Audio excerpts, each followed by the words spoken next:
Oi you, it's time for another episode of Dorothy and the Dealer. Let's tune into the conversation. I'm Darren, guten Morgen. And me. Good morning, Amelia. We're really excited Morgen, today. chopped liver. We actually, yeah, no, thank you. We actually were sitting here a bit flabbergasted that we actually haven't had you on our podcast so far already, Darren. Yeah. And a lot of our people know who you are, so we're going to get straight into saying hello to Darren Hey. Woo-hoo. Nice Welcome to have to you. Dorothy and the Dealer. Nice to have you on board, dude. Great to have you. Hello. And I mean, there's so many good people to choose from, so I'm not offended at all. There is, but I'm offended that you've never listened to our podcast. That is not an accurate statement. Well, when we just dropped on you that you have to talk to us about your favourite song, you're like, I'm not singing, I don't want to do. So tell us what your favourite song is, Darren, or a song that you love, even if and it's you an also old just song. said to me that you have a great singing voice before we came on. So what is your favourite song? Okay, you're embellishing little things a little bit there, but What's new? what is my favorite song? I don't know if I have a favorite song. I mean, there's so many good ones. Give me a good one. But okay, if I'm truly honest, here where I'm living at the moment, we have a bit of a community here, and one of the flavors was a duet actually between Elton John and George Michael called "Don't Let the Sun Don't let the sun Go Down on Me." go Yes. down on me. Yeah, that one. That's it. That's Ladies a and great gentlemen, song. Mr. Elton John. Yeah.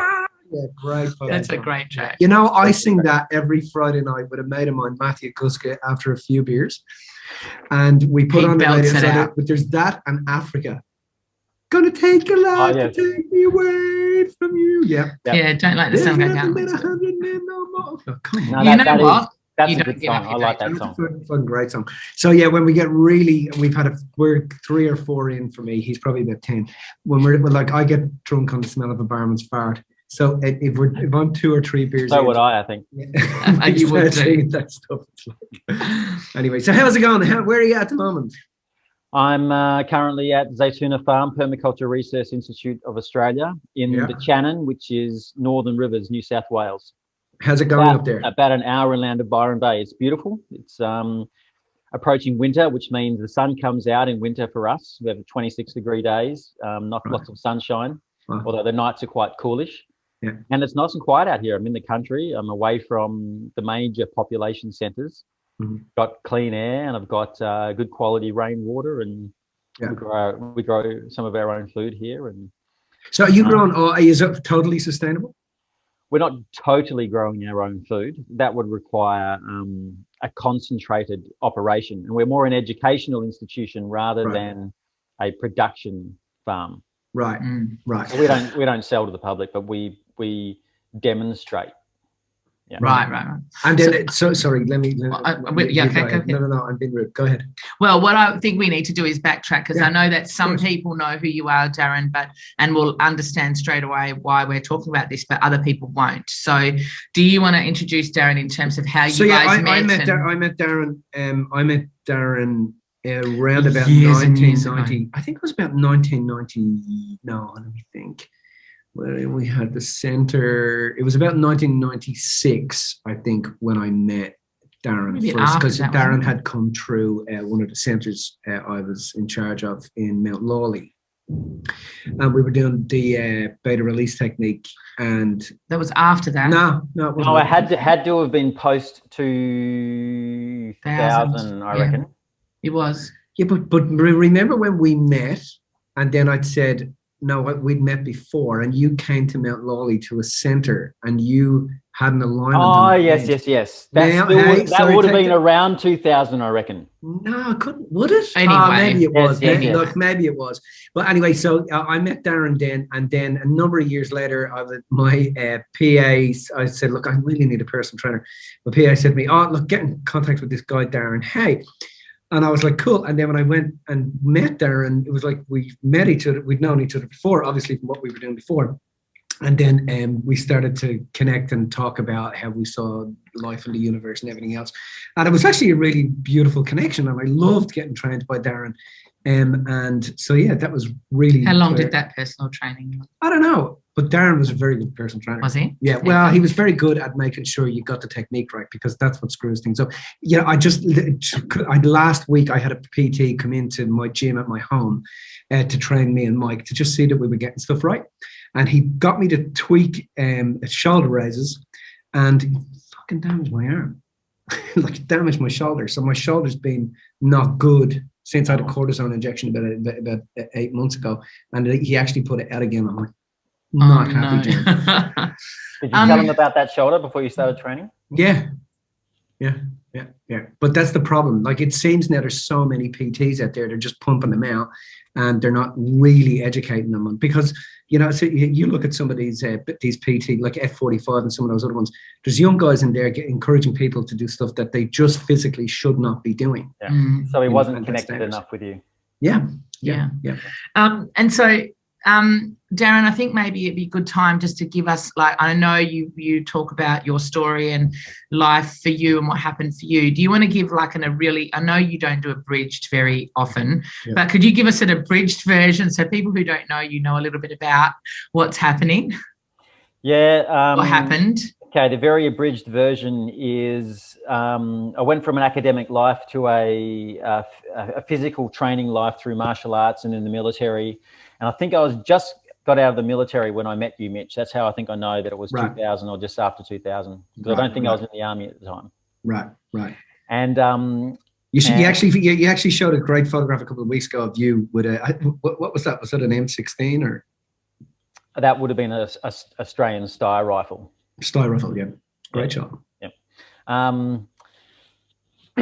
And so from the army, it was actually during the army that I had a major motorcycle accident, and I smashed my pelvis and I had to learn how to walk again.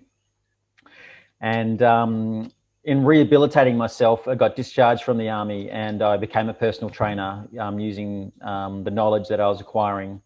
And as I was training people, I realized that they had nutritional problems, which would take them out of shape. And so they had to be addressed in order to get them into physical condition again.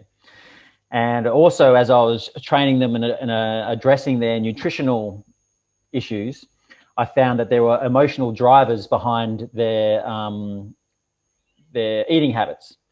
And when I looked also at those emotional drivers, I found that there were belief systems behind those as well. So I discovered that there was this multi-tiered element to an individual, and that you had to reach the individual on those different tiers in order to effect a full transformation so that they could fully heal and come back into, into presence with themselves and into health with themselves on the mental, emotional, physical plane of being. And it was what actually led me down that path was through my own regeneration, was encountering the disciplines of nature cure, natural hygiene, and biogenics, the philosophies on all of them, which are that the body is self-healing when the laws of life are aligned with, obeyed.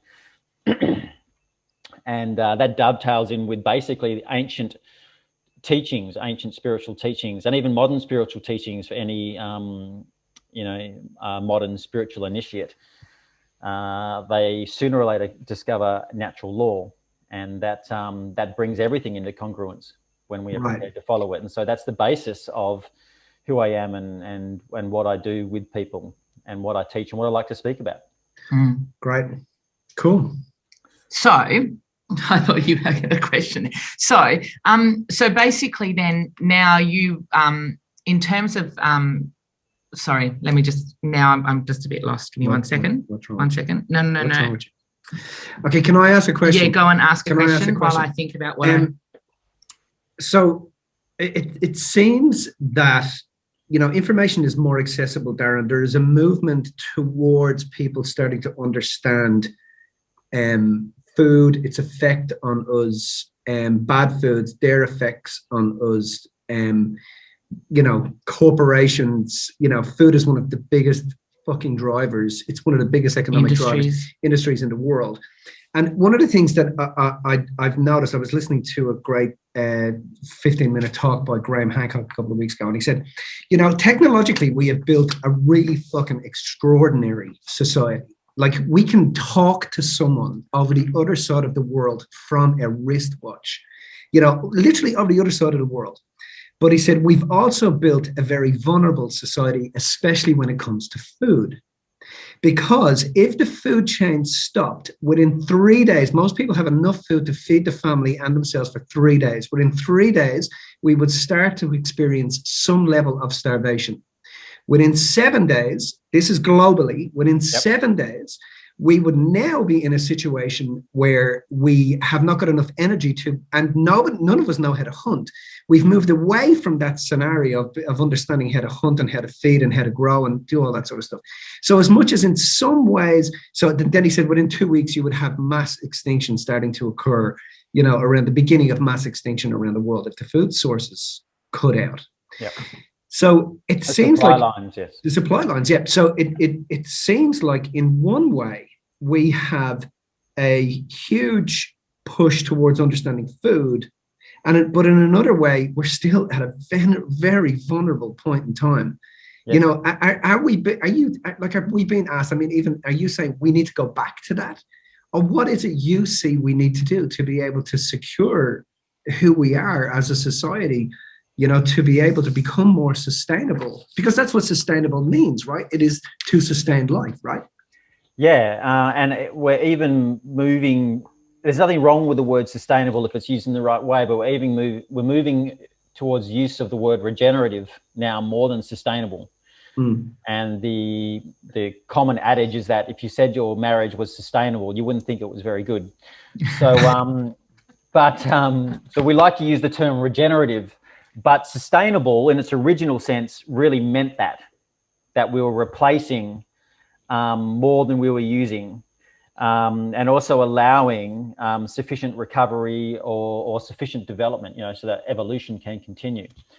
I mean, and regenerative means that we're always getting more from our input.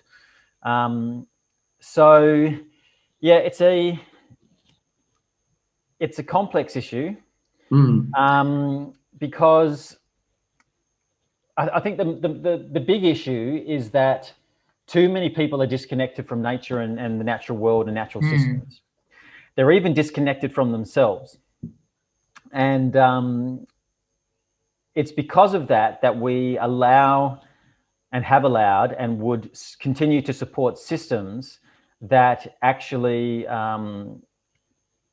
further increase that separation, or actually place us in that place of, you know, or put us into that place of vulnerability, where those systems are prone to collapse, and they're not distributed equitably.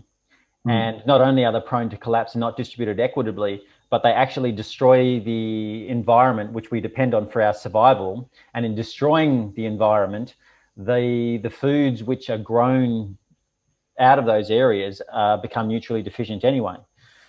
So what do you mean by that, Darren? Explain that. Explain which part? Explain the whole, it's affecting the environment, how, and how is the nutrient... The number one destructive influence on the planet is monoculture agriculture, by far. This is not just, you know, a small percentage. This is it's like 40% or something. Yeah, it's huge. Absolutely massive. Then it's agroforestry. Right. You know, deforestation of the earth, industry, you know, deforesting the earth. So it's industry in, you know, that's deforesting the earth is the next major damager of the environment. But monocultural agricultural cropping, so monoculture is growing one crop or one type of plant over a broad area, which nature doesn't do anywhere. Nature is an ecosystem, so it works with a diversity of species that supports that food chain. So it supports the soil, it supports the plant from that soil, It has an atmospheric effect and it has a hydrology effect. So, in the water cycle. So from the soil to the atmosphere, that plant is the medium which harnesses all those forces. And there are multiple plants and multiple organisms that go into the production of that food, or of that plant which becomes food. And so when you simplify it, you are taking out all the different translators of energy that are part of that ecosystem. So every single organism in nature and every single structure is a translator in some way of incoming and outgoing energy streams. And energy is synonymous with information. And so energy and information are basically what our foods are built from and what they become, including for our bodies. And the aspect of us which utilizes that information is consciousness. So when we simplify the ecosystem into something which is very, very unnatural, you weaken the ecosystem because there's not enough supporting influences to translate the necessary energy information for the evolution of just that one crop alone, let alone all the other species that are dependent on that ecosystem. And so because of that, you produce an inferior variant. So nature seeks the progressive strengthening of all life forms by continually weeding out the weakest. And so the pest attack on crops is nature simply weeding out the weakest. But we think we have one up on nature, so we can then create these nasty things called pesticides and other chemicals to defend the crop from nature's intention to just wipe it out of existence. Well, doesn't the argument come in there then? If we don't do this, we're not going to be able to feed everybody. But at the same time, I was watching a David Attenborough show a couple of weeks ago, which was absolutely fantastic. And he was pointing out that nature is telling us what to do, that we need to go back to reforest and replant. And if we do that, we're actually going to have, because Hutchinson's ratio is saying that we're going to get to about 9.5 billion people. I remember talking to Dean Martini about this a couple of years ago. And then he said, then we will actually start to drop off and depopulate. And so doesn't it say then that there's not enough food sources to be able to feed us? Which argument is correct? Is it what's correct? Well, it depends on which lens you're looking through, really. But I don't agree with it. I think there is enough food to feed everybody. The problem is a distribution problem. A lot of food gets buried in the ground simply because the supermarkets reject it, for one. Yeah. There's a lot of food that goes to waste because it doesn't get sold by its use-by date, too, and is dumped. And then there's food that, there's also food that gets dumped in the ocean because it's been subsidized by the government and the markets don't support it being bought. So you get grain tankers or tankers full of grain just dropping it in the middle of the ocean. Right. Because the market doesn't support, it being bought, and they're not going to give the stuff away because that doesn't suit the economics of the situation. So the problem is distribution. And in fact, all the world's populations could be self-reliant and resilient in that sense, and therefore immune from a worldwide catastrophe if they started to take care locally of their own food production, as was always the case. And it's only globalization it's just globalization that has changed that. So to line the pockets of the few. Yeah. And the funny thing is like when we're talking about lining the pockets of the few, so it lines the pockets of the few, but how much can you buy? How many fucking cars do you need? How many fucking houses do you need? How many buildings do you like? How much can you buy? And I understand people are thinking, okay, but it becomes generational wealth and but it's ludicrous. Like it's crazy. You can't take any of that stuff with you through the gates of death, I always say. Yeah. Can I take a step back? So I understand we're talking about agriculture and globalism and all that stuff, but let's take a step back to actually, I know what you're about, Darren, in terms of, you and I have had many a phone call where we talk about, how nature has all of the answers. And you mentioned earlier about us disconnecting from ourselves and the what's happening in the fact that we don't use nature, like we're eating so much processed food where we don't turn to nature, and we use, I want you to speak into how we use food to disconnect from ourselves, and then what we can do to reconnect back with ourselves in terms of using food as that source. Yeah. So we've been conditioned with the Industrial Revolution. We've been taken out of the fields, and working on our own land and growing our own food, and put into cities and industrial lots to produce items for consumption. And this has really happened in the last century and a bit, really. And so we have generations now being born completely disconnected from nature, where they're born into cities. They, sit in neon cubicles. They grow up in these classrooms, and they're taught to basically work somewhere in some industrial or factory production line, whether it's producing humans that think a certain way inside a certain box, or whether it's producing goods for consumption. So it hasn't, it's in a century or more where we used to be working our own land and growing our own food, and at least supplementing our own food from that land that we had. With the industrialization process and the desire to produce tertiary products that have a higher markup and a higher profit margin, and therefore an ability to ship them further so they're more stable, they have a longer shelf life, and then put them into packaging that's catchy. So there's catchy slogans and there's catchy colors. And because we've had to process them to increase the shelf life, we've stripped away the nutrient value, and that's where the flavor is.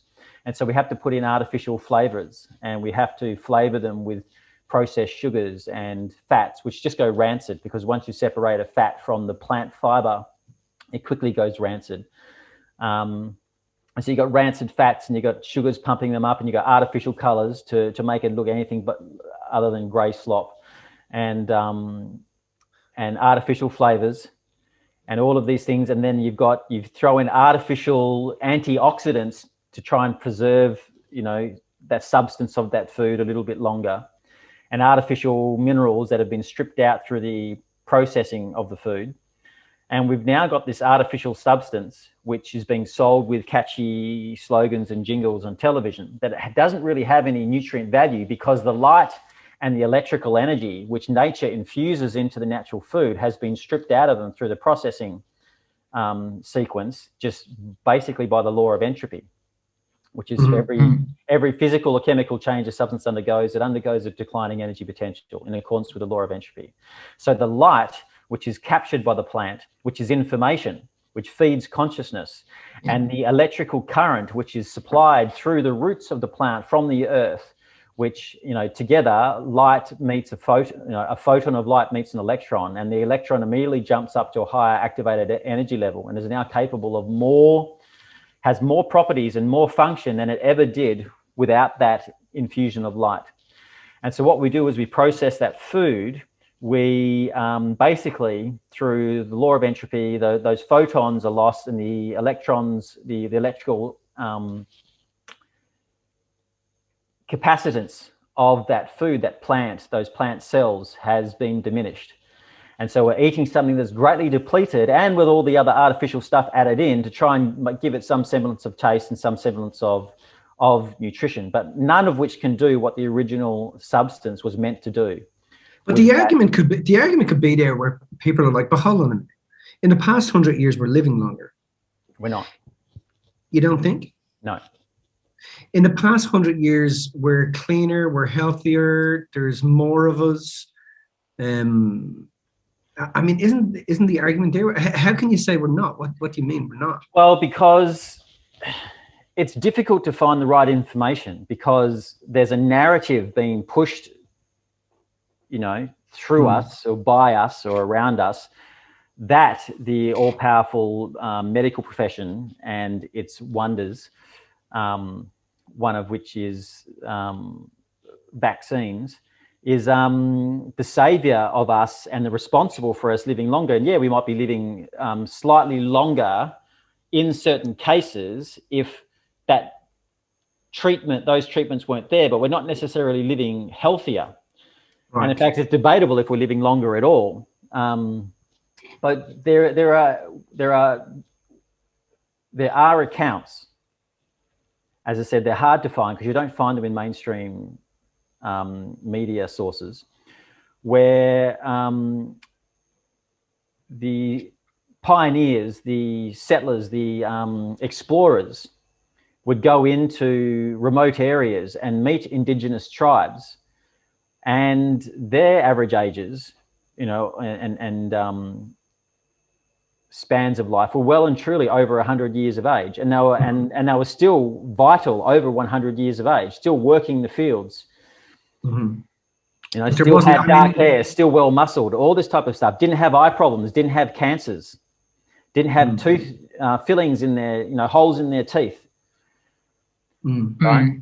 And it's only when so-called white man or Western civilization came in that we started to trade them for things like alcohol and tobacco, and then processed wheat, processed sugars, and all this type of stuff. And then their health deteriorated. And then they became open to infections and you know, viral infections and bacterial infections that they weren't otherwise, you know, vulnerable to before. And that was because we changed the nature of their microbiome, which is the seat of our immune system. Okay, so let me ask this question then. So we know there's an issue. Everybody knows, right? Okay, so what can we do? Because you got people who are listening to this now, mums, dads, pops. You know, what can they start to do now that can start to reverse that, or start to actively be a part, you know, in the role of turning this around? Well, quite simply, we shape the planet, its industry, our health, our lives, and our consciousness by what we feed it. And we feed it not only by the things that we allow to come in through our sense doors. So what it is that we watch, the garbage that people watch on television, particularly in mainstream media news sources, right? The garbage that comes in through their eyes and ears, right? So that's them feeding consciousness, which is structuring a belief system in them and building an image in consciousness, which they are projecting out into the ethers and shaping and building the world. And it's all being done for them, not by them. Because people people don't even know where they end and the rest of it begins, you know? Yeah. So they're just being programmed by mass media. So what you're saying there is switch it off. Yeah. Well, he's saying watch what you're taking in through your senses, and one of the senses is what we see and what we hear, right? And if we're seeing and hearing this, and it's not ours, then it comes a point where we don't know what is us and what's not us, because we've taken so much information in from outside. So they have to definitely take the time, and this involves actual practice, to connect in with who they are. They have to connect in with who they are and switch all that other stuff off so they can start to hear that voice inside emerge. But at the same time, they then have to stop numbing themselves so they can feel what's going on there. They have to be prepared to feel. And so we numb ourselves with alcohol, we numb ourselves with caffeine, we numb ourselves with other stimulants like lots of chocolate, we numb ourselves with heavy, stodgy foods and all these types of things, all of which are unnatural. And you wouldn't be eating like that in nature. So it stifles that voice inside of them and keeps them distracted, gives them massive dopamine hits, which keep them placated enough to to keep on towing the line in this system of mass slavery that we have all been unlawfully and unknowingly signed up for. But so if we were to make it simple, what's something someone can start to do right now? I get off this podcast. I want something to do right now to start to do that. Stop eating foods that are not real foods, because food literally programs consciousness, because food contains information which comes from firstly from the solar logos. Well, actually not firstly, because it comes from well, let's not go that deep. It comes from the solar logos, which is the sun, which powers all life in the solar system. Right. And that information is captured by the atmosphere of the Earth from the Van Allen radiation belts into the magnetosphere, and through the biocondensing pure water layers in the atmosphere, acting like a capacitor, drops that energy information into the biosphere and charges all life. And that information is taken in by the plant, which grows the fruit or grows the seed, which we then eat as our nourishment. Yeah. That will connect you back in with those pure information streams, which is divinity itself, right? Yeah. Not tainted by the industry of man. And when I say man, I mean capital M. Not tainted by that industry, which is often tainted by greed, short-sightedness, massive myopia, and cruelty. Right. So what we're saying is, because I think that what we're saying is that you've got to eat as close to nature as possible. From nature as they appear in nature. Yeah, as they appear in nature. So trying not to alter them too much. But I think that is starting to happen. Like, we are starting to head back there. Would you agree? We are. More and more people are realizing that. And this is the thing. If anyone who's had to seriously heal themselves, anyone who hasn't just handed themselves over to the pharmaceutical cartels, which is basically just suppressing symptoms, right? And has truly engaged in a path of self-healing and emerged on the other side healed, knows unequivocally the importance of nutrition from whole food sources. And the deeper you go, you realize that, well, the even better whole food sources are organic food sources, or biodynamic food sources, or even better, or the ones you grow yourself, where you've been tending to the soil life.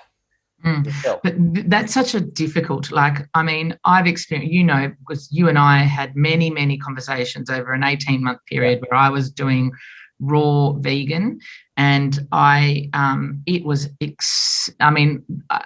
exceptionally difficult, because you don't realize how addicted you are to, just in the simple matter of having hot food.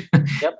Having hot food, you don't realize how addicted you are to just wanting that. And I'm not saying that that's a bad thing to want it necessarily anyway, but, I had made a choice to go raw vegan for a time, and the amount of emotional stuff that comes up for you when you're doing that is exceptionally confronting. Well, because it's fucking generational. It's not just you and in this me lifetime. Right now. It's what you've brought forward.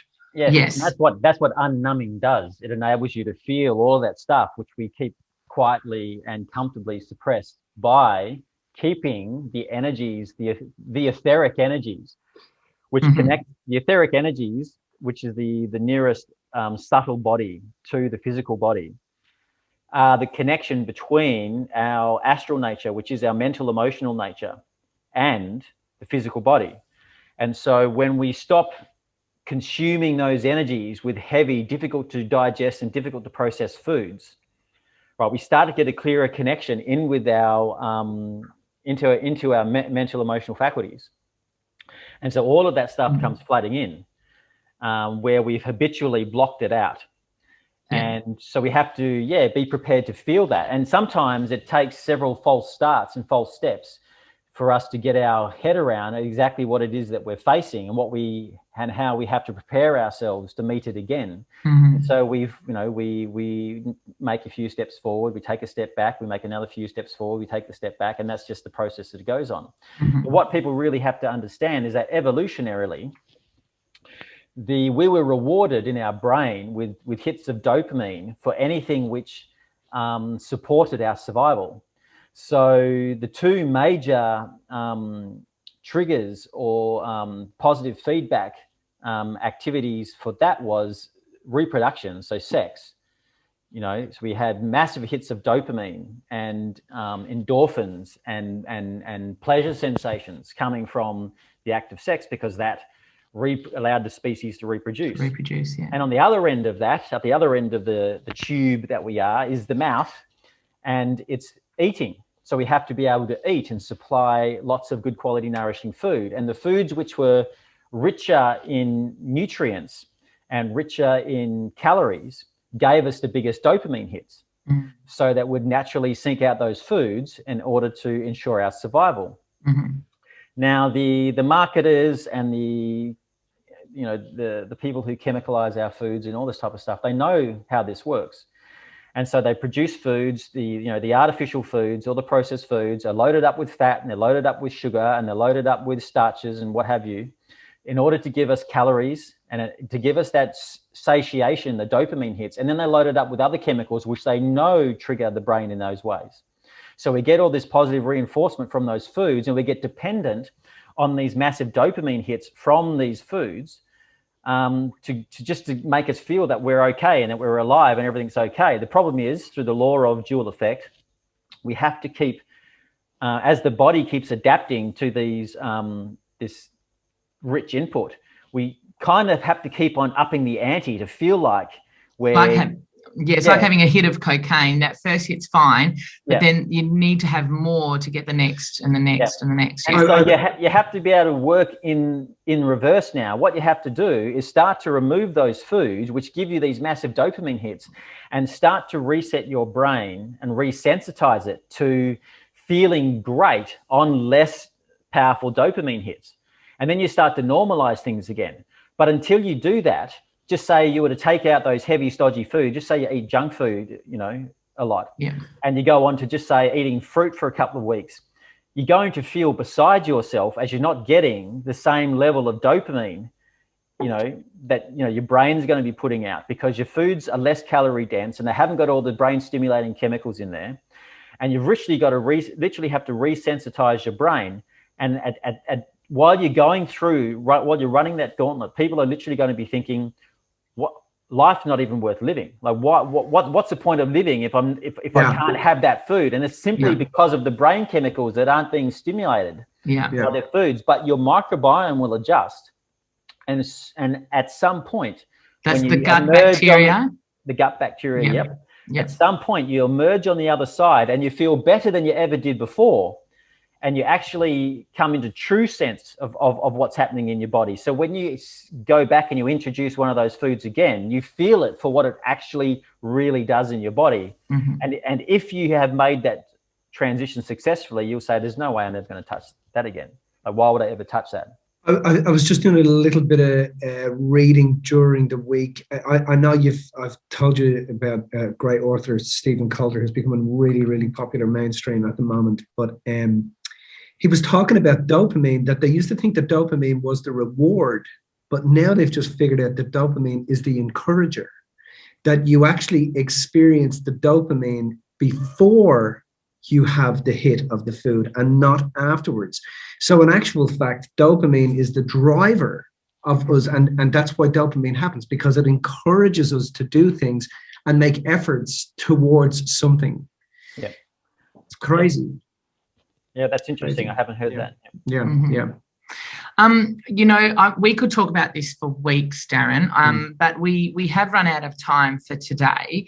So I know, there's so many levels of what we could talk about. I'd love to have you back on again, because we can go into detail. I know you know the details about individual foods and what they do and how they help. What happens when you're like we just discussed, coming off all your addictions and stuff.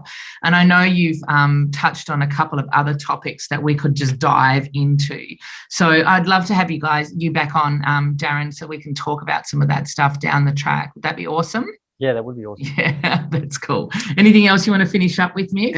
I really wish we had more time to talk about more of this. I love that sort of stuff. And it's good because it's important to, you have to keep Darren on a bit of a rein because we can head down really random rabbit holes, which I love. Which I love.